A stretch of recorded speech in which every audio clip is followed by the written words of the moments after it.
prend ça. Donald Trump qui donne l'ultimatum au président russe Vladimir Poutine, tout en lui imposant, en lui donnant des ultimatums de 50 jours, 10 jours, 24 heures, pour qu'il puisse stopper la guerre en Ukraine. Et sans cela, les répliques de l'Amérique seront automatiques et directes.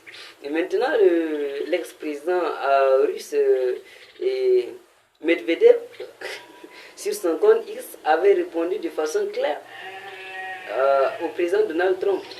Les ultimatums que vous nous donnez, est-ce une menace? Quoi est-ce que ça c'est? Est-ce pour nous contraindre de notre souveraineté? Est-ce pour limiter notre liberté? Mais est-ce que c'est quoi ça?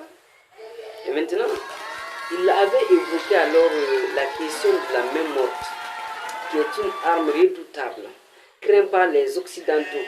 Alors, sur ce volet, quand Medvedev, l'ex-président russe Medvedev, avait évoqué la question de la main morte, qui réplique de façon automatique toute menace étrangère, qui vise à bombarder les pays européens, y compris les États-Unis d'Amérique.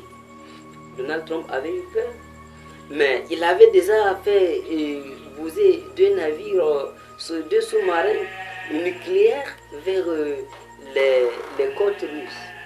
Mais quand on avait évoqué la question de la même mode, vous voyez, Donald Trump a immédiatement invité son homologue autour d'une table ronde, ou bien des échanges entre les deux superpuissances. Bon, on ne parle plus des deux superpuissances parce qu'il y a la Chine qui est là, il y a la Corée du Nord qui est là, bon, il y a l'Iran, il y a un peu des pays aussi qui sont de ce genre.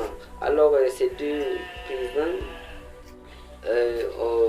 il lui a invité à Alaska, une ville américaine, pour qu'il puisse échanger sur la question de la paix.